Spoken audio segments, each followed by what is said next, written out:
എല്ലാ മാന്യ പ്രേക്ഷകർക്കും മൂവി ഡോക്സിലേക്ക് സ്വാഗതം. ദിലീപ് നായകനായി പുറത്തിറങ്ങിയ തങ്കമണി എന്ന സിനിമ പ്രേക്ഷകർ കൈയൊഴിഞ്ഞതോടെ ദിലീപിന്റെ തിരിച്ചുവരവ് എന്ന ആരാധകരുടെ സ്വപ്നം ഒരിക്കൽ കൂടി സഫലമായില്ല. കേരളത്തെ ഞെട്ടിച്ച നടി ആക്രമണക്കേസിലെ പ്രതിയായി ജയിലിൽ കിടന്ന ദിലീപ് തിരിച്ചുവന്ന ശേഷം തുടർച്ചയായി 8 സിനിമകളിലാണ് പരാജയം ഏറ്റുവാങ്ങിയത്. തമന്ന നായികയായെത്തിയ ബിഗ് ബജറ്റ് സിനിമയായ ബാന്ദ്ര പൊട്ടിയതിന് പിന്നാലെയാണ് തങ്കമണിയുടെ വരവ്.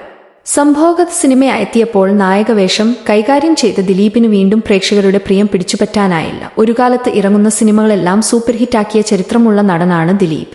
നിലവാരമില്ലാത്ത കോമഡികളുടെ കാലം കഴിഞ്ഞതും അഭിനേതാവ് എന്ന നിലയിൽ നല്ല സിനിമകൾ ലഭിക്കാത്തതുമാണ് ദിലീപിന് തിരിച്ചടിയാകുന്നത്.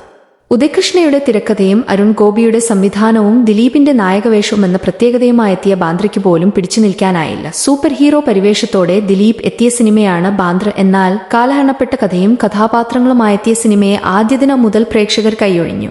കേരളത്തിൽ ഏറ്റവും കൂടുതൽ പ്രതിഫലം വാങ്ങുന്ന തിരക്കഥാകൃത്ത് എന്നറിയപ്പെടുന്ന ഉദയകൃഷ്ണയുടെ സിനിമകളും തുടർച്ചയായി പ്രേക്ഷകരുടെ പ്രിയം പിടിച്ചുപറ്റുന്നതിൽ പരാജയപ്പെട്ടു. ആറാട്ട്, മോൺസ്റ്റർ, ക്രിസ്റ്റഫർ ഏറ്റവും ഒടുവിൽ ബാന്ദ്രയും പ്രതീക്ഷിച്ച നിലവാരത്തിലെത്തിയില്ല.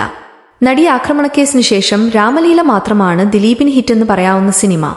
വോയിസ് ഓഫ് സ്വാമിനാഥൻ, തട്ടാശ്ശേരി കൂട്ടം, കേശു, ഈ വീടിന്റെ നാഥൻ തുടങ്ങിയ സിനിമകളെല്ലാം തിയേറ്ററിൽ പരാജയപ്പെട്ടു. നിർമ്മാതാക്കൾ വിശ്വസിച്ച് പണമെറിഞ്ഞിരുന്ന ദിലീപ് സിനിമകൾക്ക് ഇന്ന് യാതൊരു ഗ്യാരണ്ടിയുമില്ലാത്ത അവസ്ഥയാണ്. മുടക്കുമുതൽ പോലും തിരിച്ചു കിട്ടാതെ പരാജയപ്പെട്ട സിനിമകളാണ് അടുത്ത കാലത്തിറങ്ങിയവ എന്നത് ദിലീപിനുണ്ടാക്കുന്ന പേരുദോഷം ചെറുതല്ല.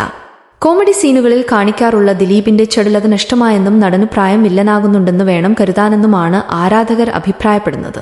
നടി ആക്രമണക്കേസ് ദിലീപിന്റെ സിനിമാ കരിയറിനുണ്ടാക്കിയിട്ടുള്ള തിരിച്ചടി ചെറുതല്ല. തിരിച്ചുവരവ് എളുപ്പമല്ലാതായതോടെ സിനിമാ നിർമ്മാണത്തിലും മറ്റും ശ്രദ്ധയൂന്നാനാകും ഇനി ദിലീപിന്റെ ശ്രമം.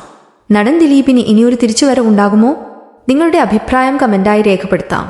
പുതിയ സിനിമാ വിശേഷങ്ങൾ ഉടൻ തന്നെ അറിയുവാൻ ചാനൽ സബ്സ്ക്രൈബ് ചെയ്യാനും ബെൽ ബട്ടൺ അമർത്താനും മടിക്കരുത്. പുതിയൊരു സിനിമാ വിശേഷവുമായി വീണ്ടും കാണാം.